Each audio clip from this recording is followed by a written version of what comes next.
किसान भाइयों नमस्कार। ये आज की कृषि चौपाल है और मेरे साथ कमल सोलंकी जी ये हैं, उज्जैन से आए हैं। और आप भाई साहब आज़ाद सिंह हैं, फर्रुखाबाद से आए हैं। और बेटा तुम अपना परिचय खुद दे दो। मेरा नाम सिद्धू उपाध्याय है और मैं झांसी से हूँ। मित्र, हम देश के किसानों से एक आग्रह किया करते हैं कि खेती को हमको बहुत क्रमबद्ध तरीके से समझनी है। और हम सब लोग जानते हैं कि 70 सालों से जो मैकेनाइज्ड और केमिकल वाली फार्मिंग हो रही है, एक अचीवमेंट तो मैं कह सकता हूं कि खाद्यान्न उत्पादन में देश हमारा आत्मनिर्भर ही नहीं हुआ बल्कि निर्यात भी करने लगा है। लेकिन दूसरी ओर डालते हैं जब नज़र की मनुष्य के जीवन में जो सुख शांति समृद्धि का जो है, जिसके लिए मनुष्य यहाँ आया है, कोई यहाँ खुश नहीं है, सुखी नहीं है। खास करके किसान, जब हमारा खाद्यान्न का उत्पादन 50-60 मिलियन टन था तो हर किसान के घर में किलो 2 किलो चांदी और 10-20 तोला सोना हुआ करता था। जब खाद्यान्न उत्पादन 50-60 मिलियन टन था तब हर किसान के घर में सोना और चांदी था। आज खाद्यान्न उत्पादन जब 350 मिलियन टन हो गया है तो किसान का सोना चांदी तो बिक गया, किसान के ऊपर बैंक का कर्जा है। प्रश्न केवल एक है कि देश को खाद्यान्न तो मिला, किसान को क्या मिला? किसान की जो जमीन है उसको क्या मिला? किसान की जमीन के नीचे जो भूगर्भ जल स्तर है उसका क्या हुआ? किसान के खेत के जो पेड़ थे उनका क्या हुआ? हमारे देश में जो बायोडाइवर्सिटी था उसका क्या हुआ? हमें यहाँ स्वस्थ रहना था, मैं अस्पताल पहुँच गया, तो मुद्दे ये भी है।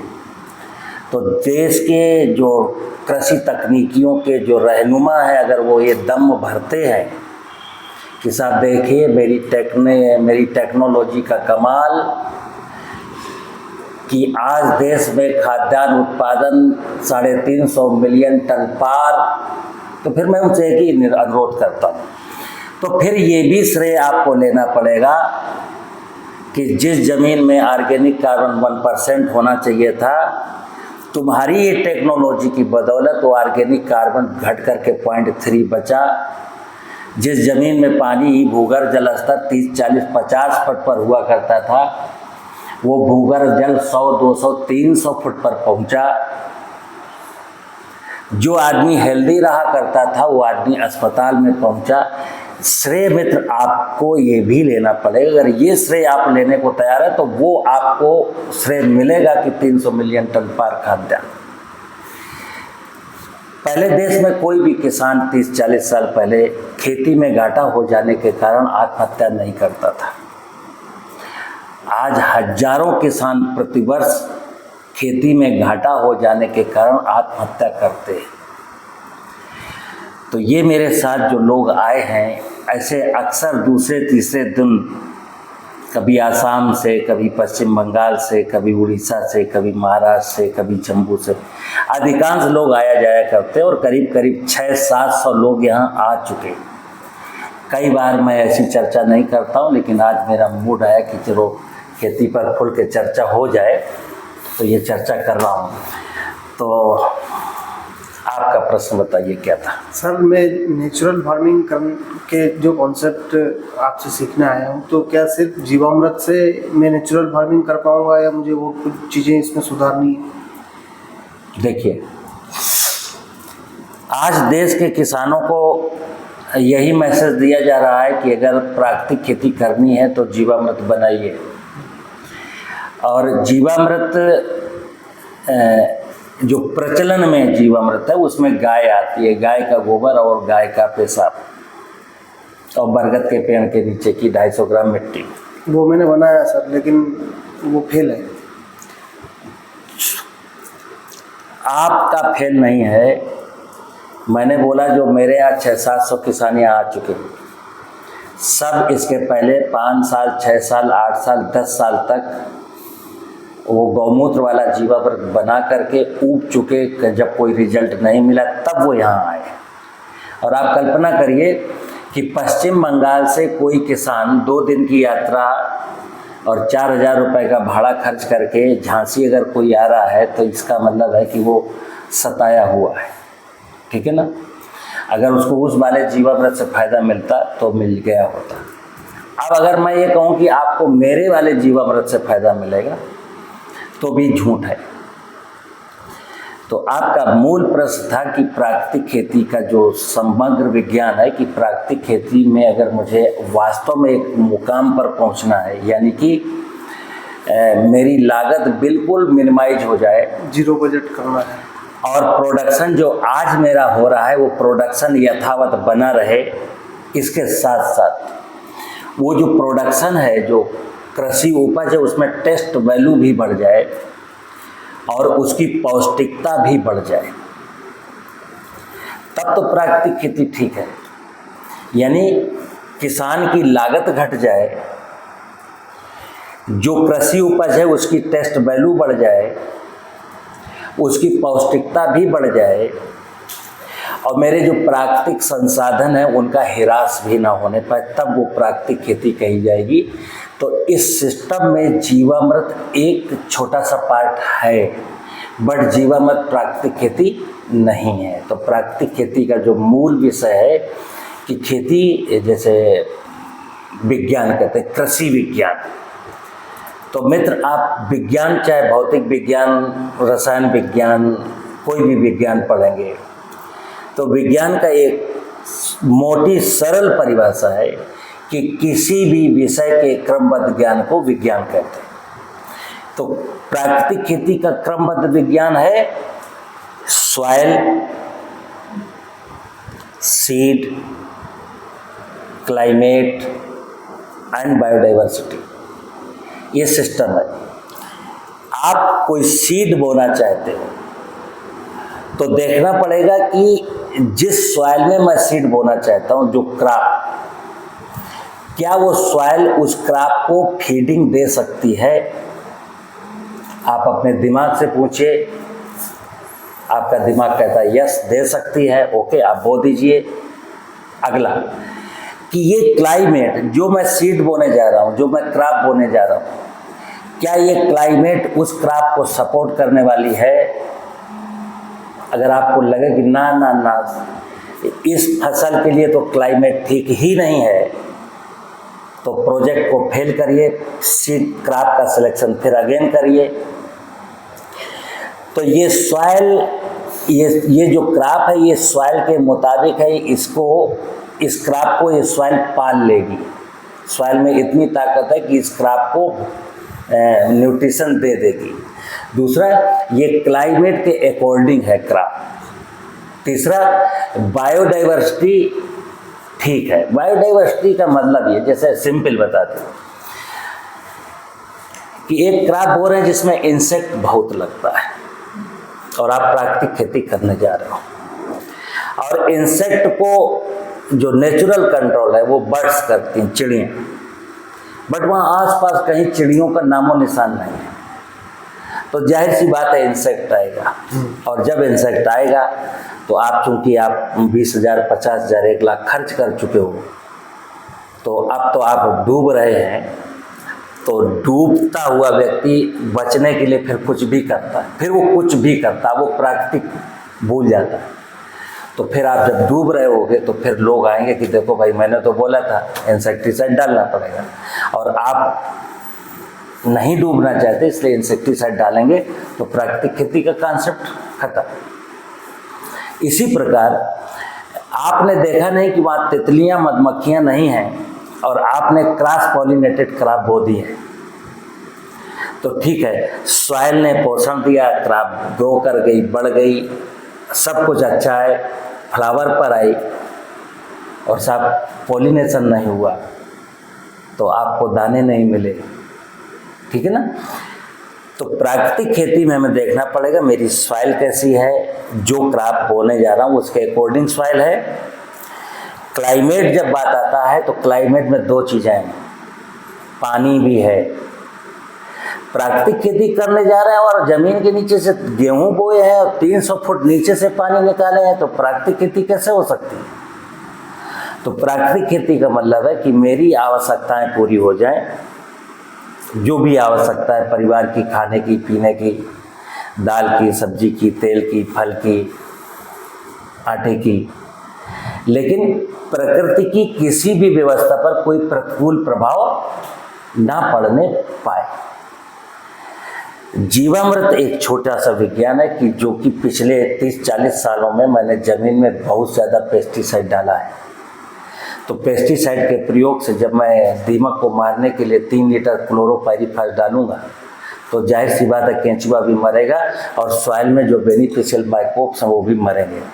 तो सॉइल में अगर हम जीव जंतु मार चुके हैं तो सॉइल में जो कार्बनिक पदार्थ है वो कार्बनिक पदार्थ जीवांश में कन्वर्ट हो। एक इंडस्ट्री है सॉइल में कि कार्बनिक पदार्थ रॉ मटेरियल है और सूक्ष्म जीवाणु वो मैकेनिज्म है जो जीवांश को बनाती है। अब बाई चांस हो सकता है किसी खेत में रॉ मटेरियल बायोमास हो, बट ये मैकेनिज्म जीवाणुओं की नहीं है, तो उसको यूरिया डीएपी तो देना पड़ेगा। फिर प्राकृतिक खेती कैसे कर सकता है? ठीक है ना। तो मुझे उम्मीद है आप दूसरा सवाल मेरा ये था कि अभी ऑर्गेनिक कार्बन जैसे कि 0.2% है। अब ऐसे में मैं प्राकृतिक खेती शुरू करूंगा तो इल्ली भी आएगी। फंगस का तो जैसा है कि जीवामृत जो है सॉइल बोर्न डिसीज तो रोकेगा, लेकिन इल्ली और जो नाइट्रोजन के लिए मैं इसमें क्या कर सकता हूँ? देखो मैं बोलता हूँ अल्टरनेट के ऊपर, जैसे नाइट्रोजन अभी स्प्रे फॉर्म में भी आ गया है, तो जो प्राकृतिक खेती कर रहा है किसान वो क्या इसका स्प्रे कर सकता है जमीन से देने के, अगर वो देने के मूड में नहीं है? जमीन से देगा तो केचुआ मर जाएगा। कोई बात नहीं। देखो अभी देखिए आप फिर एक गलतफहमी है। ये आप देखिए ना कि अपना कॉमन सेंस लगाए देश का किसान, और जो बाजार में हवाएं बह रही हैं ना उसको जरा देखें कि हवा सही है कि गलत है। जैसे इंसेक्टिसाइड लॉबी ने एक शगुफा छोड़ा कि नाइट्रोजन यूरिया के उपयोग से केंचुआ मरता है।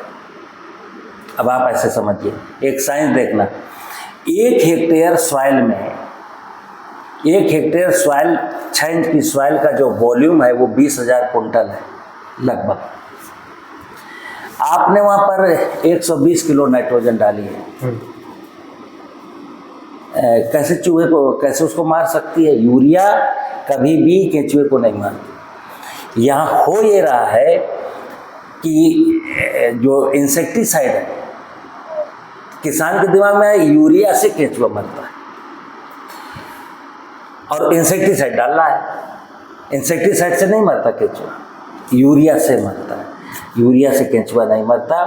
और यूरिया तो देखो डालनी पड़ेगी। प्राकृतिक खेती प्रारंभ करने वाले किसान को भी कई सालों तक यूरिया देनी ही पड़ेगी। क्यों?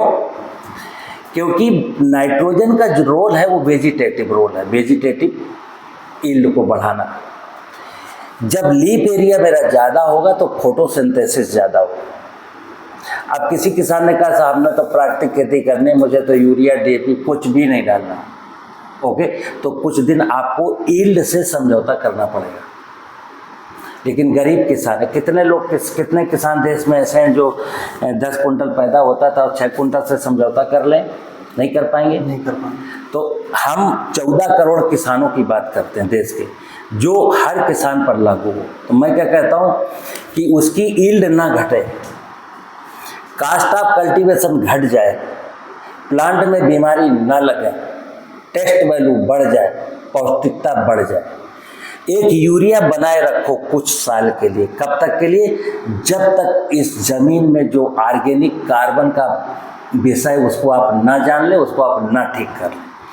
तो ऑर्गेनिक कार्बन कोई एक दिन में ठीक करने का विषय नहीं है। ऑर्गेनिक कार्बन अगर मान लो आपने कहा मेरे खेत में 0.2 है, तो 0.2 ऑर्गेनिक कार्बन को बढ़ा करके 1% तक ले जाने में 5 साल मिनिमम चाहिए, जब आप अच्छा मेहनत करेंगे तब। और अगर आप चाहते हो कि मेरा पूरा भविष्य आगे का अच्छा हो जाए तो 5 साल खरीफ के सीजन में आप खेती मत करिए। खरीफ के सीजन को पूरा मातृभूमि के हवाले कर दीजिए कि यहाँ नेचुरल रूप में जितनी भी ग्रासेस उगती हैं वो खूब उगे, आप हल बैल ले ही मत जाइए, ट्रैक्टर ले ही मत जाइए, ग्रासेस को खूब ग्रो करने दो। अक्टूबर के प्रारंभ में उसको पलट दीजिए, ज़मीन में मिला दीजिए। अब आपके खेत में मैं यकीन के साथ कहता हूँ, पहली साल जो 0.2% था ना, पहली साल वो 0.35 या 4 के आसपास पहुँचेगा, इतना बायोमास होगा। नेक्स्ट जो रबी की क्रॉप मिलने वाली है, अब जैसे कई किसान देश के कहेंगे साहब इससे तो मेरी खरीफ पूरी चौपट हो जाएगी, नहीं चौपट नहीं होगी। इसकी जगह मैं खरीफ का ऐसा करता हूँ, एक साथ अगर सारी ज़मीन में नहीं बोऊंगा तो फाइनेंशियली लॉस होगा, तो मैं 30% हिस्से पे करूँ तो वो देखिए, मैंने बोला कि आपके पास 10 एकड़ ज़मीन है, आप ऐसा सोच रहे हो जिसके पास 1 ही एकड़ ज़मीन है। मैंने अभी एक चीज़ बोली, हमारी बात अक्षर सा नहीं लागू हो रही कि जैसे मैंने कहा कि खरीफ में बोइए मत। अब 100 एकड़ का फार्मर्स है, वो ऐसा क्यों करेगा? वो 20 एकड़ में इस साल ऐसा करे, 20 एकड़ में अगले साल ऐसा करे, 20 एकड़ में जिसके पास 2 एकड़ ज़मीन है उसको मैं क्या कहता, एक विषय समझना कि अभी खरीफ में मैं उर्द पैदा करता था 1 एकड़ में 1.5 कुंटल। खरीफ काटने के बाद उसी ज़मीन में मैं बोता हूँ चना या गेहूँ बोता हूँ तो 1 एकड़ में पैदा करता हूँ 12 कुंटल। लेकिन अगर आपने खरीफ में उड़द नहीं बोया, ग्रासेस को खूब ग्रो कर लेने दिया और पलट दिया, और अब जब गेहूँ बोएंगे तो मैं दावा करता हूँ कि जो 13-12 कुंटल की प्रति एकड़ की यील्ड थी वो आपकी 15 कुंटल पहले साल जाने वाली है। तो वो जो 2 कुंटल उधर लॉस हुआ था ना, आधी भरपाई उसकी अभी हो गई। दूसरा, सॉइल रिच हो गई। हमारा कॉन्सेप्ट है कि देखिए, प्राकृतिक खेती का सोच समझ लीजिए, मुझे लालच नहीं करना। प्राकृतिक खेती नाम है, प्राकृतिक खेती यानी प्रकृति के लिए की जाने वाली खेती, प्रकृति के वैभव को समृद्ध करने के लिए जो प्रयास किया जाएगा उसका नाम है प्राकृतिक खेती। अपने लिए तो आप आज तक कर ही रहे थे ना, क्या हुआ? ठीक है ना, वो विषय। आपका क्या विषय? जी, हमारा सवाल ये है कि एक हमारी आमदनी का बड़ा हिस्सा जो है वो बीजों पे जाता है, और इस समय हाइब्रिड बीजों का हर फसल का बहुत बोलबाला चल रहा है। तो ये प्राकृतिक या जैविक खेती, क्या ये हाइब्रिड बीजों के साथ में जो कर रहे हैं वो प्राकृतिक खेती कहलाएगी या नहीं, इस पर थोड़ा सा प्रकाश डालना। देखो, मैं आपको एक चीज़ बताऊँ जी। मैं देश के किसानों को, आपको नहीं बता रहा हूँ, मैं आपके साथ साथ देश के किसानों को बता रहा हूँ, सभी की बात करूँ कि मित्र एक चीज़ समझना, आप खेती करते, खेती सबसे पवित्र व्यवसाय है, संसार का सबसे पवित्र काम खेती है। और इस काम में अपवित्रता, खेती वो विषय है जो आपको सुख, शांति और समृद्धि प्रदान करने वाला है। अब वो मैंने बोला ना, लालच, हाइब्रिड किसान देसी बाजरा जब बोते हैं ना तो 1 एकड़ में बस ज़्यादा 4-5 कुंटल होता है जी।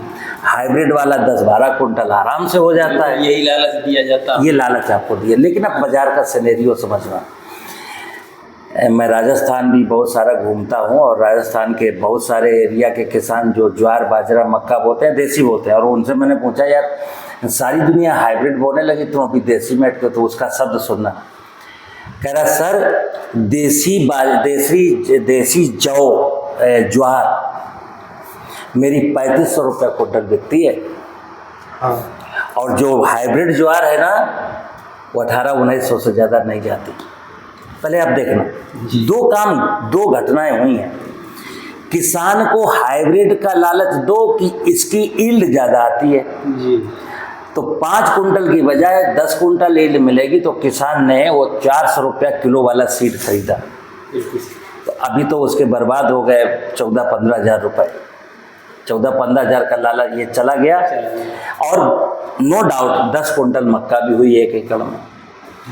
मक्के का बाजार में रेट 1800, 1700, 1600, 2000 ही मिलेगा, और देसी मक्के का रेट 3000, 3300, 3400, 35। वॉल्यूम आपने देखा ना, इससे 10 कुंटल मिला तो मिल गया 10 कुंटल जी। बाजार जब पहुंचे तो रेट क्या है उसका?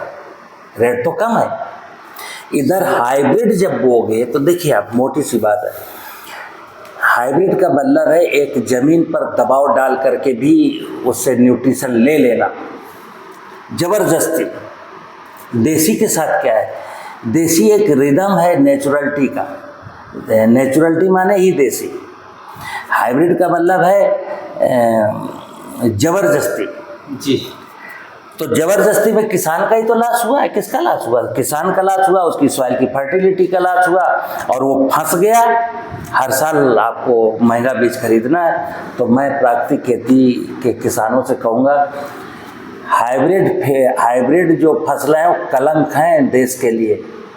मतलब किसान की दुश्मन, हेल्थ की दुश्मन, प्रकृति की दुश्मन। बेशक कुछ लोगों ने हाइब्रिड जीनोटाइप निकाल करके गोल्ड मेडल प्राप्त किया, तो गोल्ड मेडल उनको मुबारक, लेकिन किसान इसमें ठगा जा रहा है। तो मैं किसान से कहता हूँ, कास्ट ऑफ कल्टीवेशन घटानी है तो देसी बीजों पर आओ। जी जी। हाइब्रिड बीज कभी भी प्राकृतिक खेती के साथ मैं अलाउ नहीं कर सकता। अब करने वाले करेंगे तो करें, लेकिन वो प्राकृतिक में नहीं आएगा। तुम्हारा बेटा क्या प्रश्न है? सर, जैसे कि यहाँ पे चर्चा चल रही है जीवामृत, बीजामृत, घनजीवामृत, और लोग बोलते हैं कि इसमें देसी गाय का गोबर और गौमूत्र और मिट्टी मिलाएं, और फिर यहाँ ये चर्चा हो रही है कि वो फेल हो रहा है, उसका कुछ इतना ज़्यादा हमको रिजल्ट्स देखने को नहीं मिल रहा है। कोई बोलता है कि जो जमीन से लाई हुई, पेड़ के नीचे से लाई हुई मिट्टी उसमें मिलाई है। सर, यहाँ पे कन्फ्यूजन क्रिएट हो रहा है। देखो, आज एक ज़माना था, जब मैं अगर 1950 की बात करूं, एक समय था जब लोग कहते थे कि अंगूठा छाप नेता बन जाते हैं। नो डाउट, आज़ादी के बाद हमारे देश में ज़्यादातर जो नेता थे वो अनपढ़ थे। एक डिग्री होना ये पढ़ा लिखा नहीं है। एक इंटेलिजेंट व्यक्ति स्कूल ही नहीं गया लेकिन इंटेलिजेंट है। तो मेरे फोर फादर जो थे वो इंटेलिजेंट थे, ठीक है ना जी। अब क्या हुआ कि जब लोग पढ़ लिख गए, तो पढ़ लिख तो गए, लेकिन उनके पास ज्ञान नाम की कोई चीज़ नहीं है। अब देश को या पढ़े लिखे व्यक्ति को एक चीज़ सोचनी है, जैसे माइक्रोबायोलॉजी का विषय है कि भाई जीवाणुओं की चर्चा हो रही है। लोग कहते हैं गाय के गोबर में, 1 ग्राम गोबर में इतना जीवाणु होता है। जरा जीवाणु की कहानी समझिए, जीवाणु कितने प्रकार के, कहाँ रहते हैं। जीवाणु का खेल ऐसा समझिए, इस यूनिवर्स में जहाँ तक मेरा बादली क्षेत्र है, एरोबिक माइक्रोब्स हर जगह विद्यमान है। हवा में, सस्पेंस में माइक्रोब्स रहते हैं। तो माइक्रोब्स हवा में भी हैं, माइक्रोब्स पानी में भी हैं, समुद्र में, जलाशयों में भी हैं, माइक्रोब्स सॉइल में भी हैं, और माइक्रोब्स एनिमल में, ह्यूमन बॉडी में भी है। जो माइक्रोब्स गाय में, भैंस में, घोड़े में, गधे में, आदमी के अंदर जो पाचन की क्रिया में सहायता देता है, उसका रोल पाचन की क्रिया को इन्हेंस करने तक ही सीमित था। क्योंकि पाचन की क्रिया में सहायता था, तो वो सीधे सीधे स्टोमक के बाद फिर मलाशय में आकर के फिर वो मल के रूप में बाहर आ गया। तो गाय के गोबर में जो माइक्रोब्स हैं, वो गोबर में आने के बाद फिर इस नेचर में उनका कोई रोल नहीं है, ऐसे समझना। अगर उनका रोल डिकम्पोजिशन का होता, तो गाय का गोबर जो व्यक्ति एक जगह इकट्ठा करता करता चला जा रहा है और उसके पास 10 कुंटल 5 कुंटल गाय का गोबर इकट्ठा हो गया, नीचे से उठा के देखिए वो डिकम्पोज क्यों नहीं हुआ। 6 महीने हो गए। अगर 1 ग्राम गाय के गोबर में 1 करोड़ 2 करोड़ 5 करोड़ जीवाणु होते, तो 1 ग्राम गोबर को खा करके डिकम्पोज करने में कितना टाइम लगता होगा। बट उनका रोल वहाँ समाप्त हो गया, उनका रोल पाचन तक था। तो जो जीवामृत, तुम्हारा प्रश्न है कि लोग जीवामृत बना रहे हैं गाय के गोबर से, वो कहते हैं गाय का गोबर 10 किलो, गाय का यूरिन 10 किलो डालना अनिवार्य है, वो भी देसी गाय का। तो समझना, भैंस को हम खली देते हैं, दाना देते हैं, भूसे के साथ हरा चारा देते हैं। माइक्रोब्स का मल्टीप्लिकेशन न्यूट्रिशन के मुताबिक होगा ना। और गाय को मैं सूखा भूसा देता हूँ, दाना भी नहीं देता, खली भी नहीं देता। तो एज ए विज्ञान के नज़रिए से जब देखते हैं तो भैंस का गोबर ज़्यादा अच्छा है गाय के गोबर से, अकॉर्डिंग टू साइंस। और अगर मैं आध्यात्मिक नज़रिए पर चलता हूँ, चलो वहाँ भी ले चलते हैं आपको, तो पौराणिक कथाओं में गाय के बारे में क्या कहा गया। देखिए, एक नंदिनी नाम की गाय है जिसको ऋषि के आश्रम से राजा दिलीप जबरदस्ती ले जाना चाहते हैं। तो गाय ने क्या बोला है कि हे राजन, मुझे दूध देने वाली गाय मत समझना, मैं प्रसन्न होने पर मनुष्य की सभी मनो इच्छाओं को पूरा करने की सामर्थ्य रखती हूँ, प्रसन्न होने पर। अब जिस देश के लोगों ने गाय के बछड़े को कत्ल किया है, गाय के बछड़े को लावारिस छोड़ दिया है, भैंस और गाय एक ही खूंटे पर एक अगल बगल बंधा हुआ है, गाय निरंतर रोजाना देख रही है, तुम भैंस को हरा चारा देते हो, भैंस को खली देते हो, भैंस को दाना देते हो, हमको केवल 4 किलो भूसा डालने के बाद उसमें 250 ग्राम आटा ऐसे मतलब बेवकूफ़ बना के चले जाते हो। तो गाय को मैं माँ कहता हूँ। तो मैं उन लोगों से निवेदन करूँगा जो गाय को इतना बड़ा चढ़ा के प्रस्तुत कर रहे हैं कि गाय आपकी आध्यात्मिक माँ है और गाय से हमारा बहुत अटूट संबंध है। संबंध इसलिए है मित्र कि 70 साल पहले तक हमारी सांसें गाय की बदौलत ही थी, क्योंकि पूरे देश में खेती बैल आधारित थी। और आज जो 5 लाख 10 लाख रुपये, 5 लाख का तो छोटा से छोटा ट्रैक्टर आता है, 2 साल के अंदर गाय 2 बछड़े पैदा करती थी, एक ट्रैक्टर के बराबर। और ट्रैक्टर कैसा था, डीजल नहीं खाता था, आपका भूसा खाता था, गोबर दे देता था, पूरा श्रम करता था। इसलिए मैं गाय को मां मानता था। तो आज देश हिंदुस्तान में जो मेरा पूरा सिस्टम है एंटायर, बैल आधारित खेती करने वाले को सिस्टम सपोर्ट नहीं करता, ट्रैक्टर वाले को सिस्टम सपोर्ट करता है। गाय के गोबर की, बैल के गोबर की, भैंस के गोबर की खाद डालने वाले को सिस्टम सपोर्ट नहीं करता। सिस्टम केमिकल फर्टिलाइजर डालने वाले को अनुदान देती है। और ऐसी सिचुएशन में जब कोई कहता है गाय का मूत्र गाय का गोबर, गाय का मूत्र गाय का गोबर, वो भी देसी गाय का मूत्र देसी गाय का गोबर, तो एक सवाल साइंस के अकॉर्डिंग है कि गाय के गोबर में ऐसा क्या, हमको साइंस सिद्ध कर दे। और एक दर्शन के हिसाब से है, गाय दुखी है तो गाय के पेशाब गोबर आपका भला नहीं कर सकता। और गाय प्रसन्न है, समझना बात को, यदि गाय प्रसन्न है तो गौमूत्र गोबर पर क्यों अटके हो। गोबर गौमूत्र तो कर रही है तो खेत में जाना ही जाना है, उसको जीवामृत में डालने की क्या जरूरत है। तो सच्चाई क्या है जीवामृत की, मैं बता देता हूँ। जो भी मेरे सॉइल में बेनिफिशियल माइक्रोब्स हुआ करते थे, जो भी, जैसे अब हम साइंस कहेगी उसमें ट्राइकोडर्मा, पीएसबी, एजेटोबैक्टर, ब्यूवेरिया, माइकोराजा, ये वो कुछ नहीं। इस नेचर में मिलियंस टाइप के, मिलियंस, दसियों लाख प्रकार के माइक्रो ऑर्गेनिज्म हैं जंगल में, जो मेरे खेतों में भी थे। जब मेरे देश की धरती सोना उगले उगले हीरे मोती, तो यहाँ थे। लेकिन लालच में इस कृषि तकनीकियों ने इंडस्ट्रियलिस्ट को प्रमोट किया। मैं फिर बता दूं, पूरे देश के किसानों से निवेदन है कि आपके लिए मित्र कोई नहीं जग रहा, ध्यान रखना। आपके लिए कोई नहीं जाग रहा, आपके लिए कोई काम नहीं कर रहा है। जो भी यहाँ वर्क हो रहे हैं वो इंडस्ट्री को बढ़ावा देने के लिए हो रहे हैं। और अगर आप यूं ही सोते रहे, तो मैंने कई बार कहा है कि आप धर्मराज युधिष्ठिर हैं। आज खेती से जुड़ा हुआ व्यक्ति को मैं धर्मराज युधिष्ठिर मानता हूँ।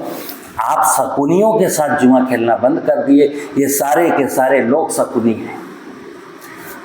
तो जो जीवामृत की असलियत है, जीवामृत का मतलब है जीवाणुओं का एक बृहद कल्चर, बृहद कंसोर्सिया। बृहद कंसोर्सिया कहाँ मिलेगा? जंगल में। जहाँ मनुष्य की कोई दखलंदाजी नहीं हुई है, तो जंगल से मिट्टी लाइए, रिच फॉरेस्ट एरिया से, लो लैंड से, अपर से नहीं, लो लैंड से। क्योंकि अपर रिचेज में क्या है कि पूरा बायोमास बह करके नीचे आता है। तो बायोमास जहाँ इकट्ठा होता है वहाँ अच्छे बैक्टीरिया मिलेंगे, बहुत ज़्यादा संख्या में मिलेंगे। तो वहाँ के ऊपर का बायोमास हटाइए, नीचे की 5 किलो मिट्टी लीजिए, एक ड्रम में डाल दीजिए, 5 किलो गुड़, 5 किलो आटा डाल दीजिए, 200 लीटर पानी भर दीजिए और दिन में एक बार उसको डंडे से हिलाते रहिए। 15 दिन के बाद फिर भोजन दीजिए, 3 किलो गुड़, 3 किलो आटा। 10 दिन के बाद फिर भोजन 2 किलो आटा, 2 किलो गुड़ दीजिए। और अगली फसल आएगी, आप इसका कल्चर 200 लीटर में से 180 लीटर यूज कर लीजिए, 20 लीटर उसी में छोड़ दीजिए, अगेन पानी भर दीजिए, फिर फीडिंग शुरू कर दीजिए। ये कल्चर आपका निरंतर चलता रहेगा। लेकिन एक मैं शर्त और कहता हूँ यहाँ पर, जीवाणु तो डाल दिए खेत में। जैसे बहुत सारे किसान कहते हैं साहब मैं 10 साल से खेती कर रहा हूँ, कोई फायदा ही नहीं हो रहा। ये बात सही है। तो मैं ये कहता हूँ, आपको दही जमाना है ना, आप जामन लाए हैं, दूध तो लाए नहीं। तो खेत में जब जीवाणु डालते हो तो जीवाणु क्या खाएंगे? जीवाणु कार्बनिक पदार्थ खाएंगे, अपनी पॉपुलेशन बढ़ाएंगे, फिर जीवाणु मरेंगे। जो मरे हुए जीवाणुओं का अंश है उसी को जीवाणु कहते हैं, वही वनस्पतियां खाती हैं। वनस्पतियों का बेसिक भोजन क्या है? जैसे मनुष्य का बेसिक भोजन क्या है? मनुष्य का बेसिक भोजन है दाल, सब्जी, चावल, रोटी, दूध, दही, घी। अब आदमी ने बेसिक भोजन क्या बना लिया है? Chow mein, pizza, burger, noodles, macaroni. तो मर रहा है, मरो। ऐसी धरती मर रही है, ऐसे आप मर रहे, मरो। तो मुझे सत्य को समझना पड़ेगा, सॉइल का भोजन कार्बनिक पदार्थ है, यूरिया DAP नहीं है। और ये जो जीवामृत जंगल की मिट्टी, देखिए आप जंगल में आप जाएंगे तो जंगल में, मैं दावे के साथ, मैं तो 70,000 किलोमीटर जंगल घुमा हूँ, 4 साल लगातार। मैं हिंदुस्तान के एंटोमोलॉजिस्ट को और माइक्रोबायोलॉजी के और पैथोलॉजी के लोगों को अनुरोध करूँगा, कभी जंगल चलिए मेरे साथ, फॉरेस्ट, जो डेंस फॉरेस्ट एरिया, और वहाँ हजारों प्रकार की वनस्पतियाँ, बारिश में चलिए, ठंड में चलिए, गर्मियों में चलिए। और मुझे एक भी वनस्पति में कोई बताए कि देखिए सचान साहब, इस वनस्पति में इतना ज़बरदस्त फंगस लगा कि ये वनस्पति ख़त्म हो जाएगी, ये देखिए भाई इस वनस्पति में इतना ज़बरदस्त इंसेक्ट लगा कि ये सारा इंसेक्ट वनस्पति को खा जाए। ऐसा कोई सीन मिलता ही नहीं है। क्यों? वहाँ प्रकृति जिंदा है। मैंने प्राकृतिक खेती में क्या बोला? हम प्राकृतिक खेती में प्रकृति को कुछ देने वाले हैं। और क्या देने वाले हैं? प्रकृति, जब प्रकृति शब्द आता है तो rich soil, rich biodiversity, rich forest area, rich soil, rich forest area और रिच बायोडाइवर्सिटी। तो बायोडाइवर्सिटी का नाना प्रकार के कीट पतंगे, जलचर, थलचर, नपचर सब है, नाना प्रकार का जंगल है। इसलिए मैं कहता हूँ खेत की मेड़ बनाइए, खेत की मेड़ पर पेड़ लगाइए और नाना प्रकार के पेड़ लगाइए। आप कल्पना करिए, पाकड़ का, पीपल का, बरगद का पेड़ ईश्वर ने क्यों बनाया है? आप उसका फल खाते हैं? नहीं। आपके हिसाब से तो अमरूद है, आम है, जामुन है, ये फल है ना। कल्पना करना, ढेर सारे वृक्ष हैं जिनका मनुष्य उपयोग नहीं करता। किसके लिए? बायोडाइवर्सिटी के लिए। चिड़िया पलेगी, गिलहरी पलेगी, बहुत सारे जीव जंतु उनके फलों को खाते हैं जिनको मैं नहीं खाता। तो अपने लिए भी खेती, अपने लिए आम भी लगाइए, अमरूद भी लगाइए, लेकिन चिड़िया के लिए पीपल लगाइए, जामुन लगाइए, नीम लगाइए, बरगद लगाइए, पाकड़ लगाइए, गूलर लगाइए। तो खेती का मतलब है, देखिए मैं एक सूत्र बता दूं, वेद का सूत्र, मनुष्य के लिए क्या कहा गया है। मनुष्य अगर चिंतन करे तो सिर्फ इस बात का करे, सर्वे भवन्तु सुखिनः, सर्वे सन्तु निरामया, सर्वे भद्राणि पश्यन्तु माँ कश्चित् दुःखभाग् भवेत्। हे परमात्मा, हम चाहते हैं कि इस यूनिवर्स में तुम्हारी जितनी भी रचनाएं हैं सब निरोगी रहें, सब स्वस्थ रहें। ऐसा सोच करके जब मैं 2 कदम आगे बढ़ाता हूँ तो परमात्मा कहता है, बेटा अगर तुमने इतना सोचा है तो मैं तुमको वचन देता हूँ, तुम भी स्वस्थ और निरोगी रहोगे। और कोई प्रश्न? सर एक प्रश्न मेरा ये है कि अभी तक जब भी प्राकृतिक खेती की बात आती है तो सबसे पहले केंचुआ खाद का ही वो होता है कि केंचुआ खाद डालो आप। तो आपके हिसाब से केंचुआ खाद ज़्यादा सही रहेगी या ट्रेडिशनल तरीके से जो पारंपरिक गोबर की खाद एक जगह इकट्ठा करते हैं और डालते हैं साल में एक बार? देखो सुनो, मैंने एक शब्द आपको बोला कि किसान के लिए कोई काम नहीं कर रहा है। ध्यान रखना, वर्मी कंपोस्ट आज के ठीक 5 साल पहले तक, जब प्राकृतिक खेती का बोलबाला नहीं था, जैविक खेती का, तो जैविक खेती का, तो आप गूगल में ज़रा सर्च करिए जैविक खेती, ऑर्गेनिक फार्मिंग। तो ऑर्गेनिक फार्मिंग का जैसी पेज खुलता था तो एक व्यक्ति के हाथ में वर्मी कंपोस्ट होती थी, उसमें 2 पत्ती का पौधा। जी। जैविक खेती का मतलब था वर्मी कंपोस्ट। अब मैं एक चीज़ पूछता हूँ किसानों से और देश के उन लोगों से जिन्होंने वर्मी कंपोस्ट को प्रचार किया, तुम्हारे जमीन में लाखों केंचुआ, 1 एकड़ जमीन में लाखों केंचुआ था, वो तुमने मारा जी। क्लोरोपाइरीफास डलवा के प्रायोजित। मैंने फिर बोला, टेक्नोलॉजी का काम है कि इंडस्ट्री को सपोर्ट करना, इंडस्ट्री चलती रहे, इसके लिए क्लोरोपाइरीफास लॉन्च किया गया ताकि तुम्हारे जमीन का केंचुआ मर जाए और तुम निरंतर यूरिया DAP के भरोसे रहो। फिर एक और एंटरप्रेन्योर आया जो केंचुआ बेच रहा था 250 रुपये किलो, उसको प्रमोट किया गया। एक ही प्रश्न था कि तुम इस बात पर चिंतन करते कि तुम्हारी ज़मीन का केंचुआ कैसे ख़त्म हुआ। अगर ज़मीन का केंचुआ वापस आ जाए तो वर्मी कंपोस्ट का नाटक की क्या ज़रूरत है। अगला, अब चल रहा है प्राकृतिक खेती। अब प्राकृतिक खेती का आप तरह चैप्टर खोल लीजिए, उसमें एक गाय बन के आ जाएगी जी। गौमूत्र और जीवामृत आ जाएगा। गाय मर रही है, गाय बचाने की चिंता किसी को नहीं है। गाय का बछड़ा मर गया, गाय का दूध कोई देश में नहीं खाता है क्योंकि मलाई नहीं जमती है ना, इसलिए गाय के दूध की कोई कीमत नहीं देता है, बछड़े की कोई कीमत नहीं आंकता है।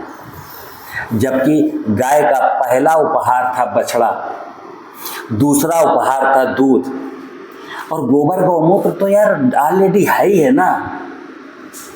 गोबर गौमूत्र, तुमने बछड़े के लिए गाय नहीं पाली, दूध के लिए गाय नहीं पाली, तो मैं दावे के साथ कहता हूँ देश में कौन ऐसा बेवकूफ़ है जो गौमूत्र के लिए गाय पालेगा? नहीं पाला है। ये भी एक नाटक है। मैं बार बार बोलता हूँ, जरा जो आवाज़ें सोशल मीडिया में आ रही हैं जरा ठीक से समझिए उनको कि इसके पीछे की मंशा क्या है, थ्योरी क्या है, वर्मी कंपोस्ट की थ्योरी क्या है, गौ आधारित प्राकृतिक खेती की थ्योरी क्या है। मैं कहता हूँ रियलिस्टिक में चलना है ना, तो प्राकृतिक खेती में मतलब गौ आधारित खेती मतलब बैल आधारित खेती।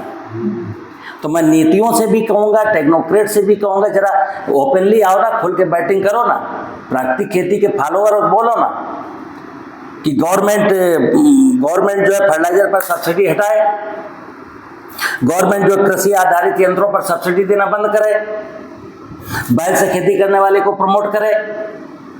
ऐसा तो कुछ नहीं हो रहा है ना। तो चलिए, मैं कहता हूँ कि मैंने कल एक चीज़ कही थी कि आज की एक ही समस्या है कि जो नीतियों में बैठे हैं, जो ब्यूरोक्रेट्स हैं, जो टेक्नोक्रेट हैं, जो साइंटिस्ट हैं, वो किसकी औलाद है? किसान की औलाद है। लेकिन आज वो पाले में किसके खड़े हो गए? इंडस्ट्रियलिस्ट के। और किसान जिस माँ को, जिस खेत को माँ कहता था, आज उसके साथ जो है अमानवीय व्यवहार करने लगा, नमक डालने लगा, निरमा डालने लगा। तो किसान अपनी ज़मीन के प्रति वफादार नहीं रहा और किसान के बेटे अपने बाप के प्रति वफादार नहीं रहे। बस इतनी सी 2 समस्याएं, तीसरी कोई समस्या नहीं। और कोई प्रश्न? जी, एक और आता है हम लोगों के सामने, जो कीड़ों की समस्या आती है। तो प्राकृतिक खेती या जैविक खेती में कीड़ों का जो लगना होता है उसकी संख्या, तादाद क्या होती है, उस पर जरा। कई बार क्या होता है सुनना। अभी 3-4 महीना पहले मेरा ट्रेनिंग प्रोग्राम चल रहा, तो एक किसान ने कहा, साहब चिड़िया बहुत नुकसान करती है। देश के किसान इस बात को समझे बहुत बारीक। जैसे किसी खेत में आपके बीमारी लगी, किसी खेत में इंसेक्ट लगा, उसका वॉल्यूम कितना है। तो एक किसान ने मुझसे पूछा आप चिड़िया बहुत नुकसान करती है, हमने कि चिड़िया कितना खाना खाती है। तो हमने कहा ऐसा समझो कि आप कितना खाना खाते हो।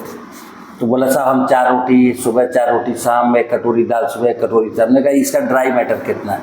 बोला वही करीब करीब 300-400 ग्राम मैं ड्राई मैटर लेता हूँ। हमने कहा तुम्हारा शरीर है 80 किलो का, तुम 300 ग्राम खाते हो, चिड़िया का शरीर है 250 ग्राम का, चिड़िया कितना खाएगी ज़रा बॉडी वेट के अनुसार कैलकुलेट कर लो। साहब चिड़िया ज़्यादा से ज़्यादा खाएगी तो 2-3-4 ग्राम खाएगी, 5 ग्राम। हमने कहा कितने दाने।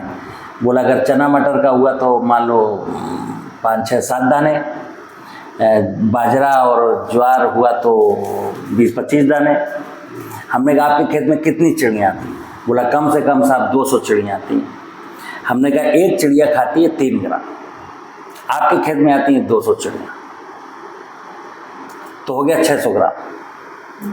हमने कहा आप चिड़ियों के खाने का समय कितना देखना आप, अब दाना खाने योग्य हुआ है, 15 दिन बाद हार्वेस्ट कर लोगे। बिल्कुल। तो 600 ग्राम गुणा 15, तो हमने कहा यार 10 किलो चिड़िया खाएगी 1 एकड़ में। तुम्हारा बाजरा या ज्वार या मक्का जो भी फसल है वो तो 5 कुंटल होने वाली है, 5 कुंटल में 10 किलो भी चिड़िया को नहीं दोगे तो सब तुम ही खा लोगे। तो मेरे पूर्वज कहते थे दाने दाने पर लिखा है खाने वाले का नाम। अच्छा कल्पना करना, परमात्मा की बनाई हुई समग्र व्यवस्था है, उसने हमको बनाया, उसी ने चिड़िया को बनाया, उसी ने चूहे बिल्ली को बनाया। मनुष्य ऐसा क्यों सोचता है कि सब कुछ हम ही खाएंगे, सब कुछ तुम कैसे खाओगे। तुम फर्स्ट नहीं हो, तुम तो सबसे बाद में आए थे ना, धरती में अवतरण तुम्हारा सबसे बाद में हुआ ना। तो जो पहले आया तो उसका पहले हक है, तुम्हारा हक बाद में बनता है। अब इसी को कहते हैं जियो और जीने दो, खाओ और खाने दो। तो हम क्या कह रहे हैं, नहीं हम किसी को जीने नहीं देंगे, नहीं हम किसी को खाने नहीं देंगे, ये धरती मेरे बाप की, ये अनाज मेरे बाप का। ऐसा नहीं है मित्र। जरा दर्शन की तरफ नज़र डालो, परमात्मा की व्यवस्था को ताका झांकी जैसे ही करोगे तो आपको ज्ञान पता चलेगा कि अगर चूहा मर गया, सांप मर गया, बिल्ली मर गया, नेवला मर गया, चींटी मर गया, मधुमक्खी मर गई, चिड़िया मर गई, मरने वाले आप भी हो। आप ग्लोबल वार्मिंग का देख रहे हो ना, जलवायु परिवर्तन का देख रहे हो ना, पानी में कंटामिनेशन हैवी मेटल्स का, हवा में कंटामिनेशन है जहरीली गैसों का, और भोजन में कंटामिनेशन आप खुद डाल रहे हो केमिकल। तो जिस इंसान ने कसम खाई है कि साहब मैं तो जहर खा के मरूंगा, तुम मरो। तो मरना ही है तो यार कम खा के मरो ना, जहर खा के क्यों मरने पे आमदा। ठीक है ना। मुझे उम्मीद है मित्रों आपको मेरी बात ये समझ में आई होगी।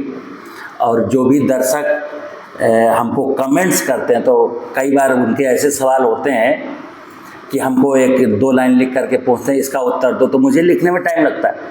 डायरेक्ट फ़ोन उठाओ, हमसे बात करना। नमस्कार।